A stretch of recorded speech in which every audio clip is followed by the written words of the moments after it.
আমরা ভুলে গেছি ধূমকেতুকে। আমাদের অনেক জীবন পাল্টে গেছে, আমাদের চিন্তা ভাবনা পাল্টে গেছে, আমরা আমাদের মধ্যে দূরত্ব চলে এসছে, ঝগড়া হয়েছে, অশান্তি হয়েছে, অনেক গ্যাপ বেড়েছে, কিন্তু আপনারা এই ছবিটাকে আগলে রেখেছেন। আমার সত্যি মনে হয় আমার বাবা আর বোনকে সামনে দেখতে পাচ্ছি, হয় নাকি একটা পুণ্য কি তুমি জীবনে কিছু ভালো কাজ করেছো, সেটা ফল দেয়। আমি সবসময় বিশ্বাস করি বাবা মার স্ট্রাগলটা ভগবান তাদেরকে দেয় না, সেই ফলটা আমাকে দিয়েছে। নিশ্চয়ই কোনো একটা পুণ্য করেছিলাম বলে ধূমকেতুর মতন ছবি 10 বছর পর রিলিজ হওয়ার সত্ত্বেও এই উন্মাদনা, এইভাবে পাগলামি, মাতামাতি, আমি ভারতবর্ষে বলবো না, পৃথিবীতে এরকম একটা স্টেল ছবি 10 বছর পুরনো ছবি কিনে উন্মাদনা আমি আজ পর্যন্ত দেখিনি। ধূমকেতু আমাদের কাছে একটা ইমোশন।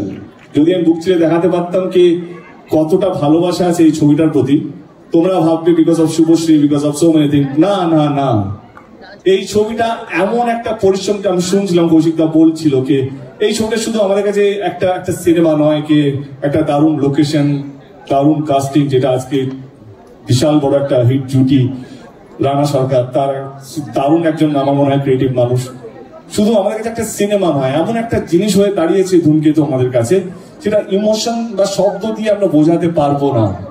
আর মনে হয় 14 তারিখে যখন আপনারা ছবিটা দেখবেন, আমি যে শব্দগুলো এখন বলছি অক্ষর অক্ষর আপনারা বুঝতে পারবেন ধূমকেতু কেন এতটা আমাদের কাছে প্রিয় একটা সাবজেক্ট। আমাদের রাগ, অভিমান আমরা সব ভুলে গিয়ে শুধু একটা ছবির জন্য আমরা এই মঞ্চে এসেছি। বিশ্বাস করি আমরা হয়তো আরো ছবি করবো, লেডি সুপারস্টার থেকে লেডি মেগাস্টার হবে, আমি হয়তো অনেক কিছু হবো, আরো 40-50টা জাতীয় পুরস্কার পেয়ে যাবে, রানা সরকার হয়তো আরো অনেকগুলো ছবি করবে।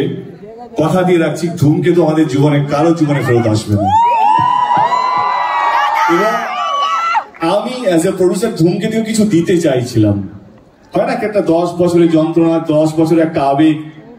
I also want to give something to ধূমকেতু। আজকের ইভিনিংটা আমার এই ছবিকে দেওয়া, এবং এই শ্রোতা যারা তোমরা বা যারা দর্শক যারা হয়তো আমাকে এখন লাইভ দেখছে বা রেকর্ডেড ভিডিও দেখবে, ডিলেট ভিডিও দেখবে, এইটা আপনাদেরকে ট্রিবিউট জানাবো।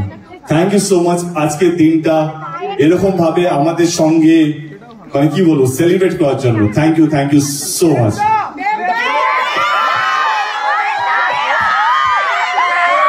তোমাদের দুজনের যখনই কোনো সিনেমা রিলিজ হয় তখন সেটা আমাদের বাংলার দর্শকের কাছে উৎসবে পরিণত হয়। আর ধূমকেতু বাংলার সবচেয়ে বড় উৎসব, সেটা প্রমাণ করে দিয়েছো তোমরা সবাই। বাংলার সবচেয়ে বড় উৎসব এখন ধূমকেতু।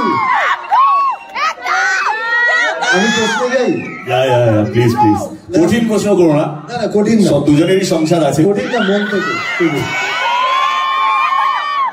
না দেবদা, আমি শুনছিলাম তুমি বলছিলে যে এতদিন পর দেখা হচ্ছে, দেখা হলে কি কথা বলবো, তো দেখা হলো, কি কথা বললে প্রথমে? হ্যাঁ, শুভশ্রীকে। বিনোদন জগতের সব খবরাখবর সবার আগে পেতে সাবস্ক্রাইব করুন বিনোদন চিত্র ইউটিউব চ্যানেল, আর পাশে থাকা বেল বাটনটি ক্লিক করতে ভুলবেন না।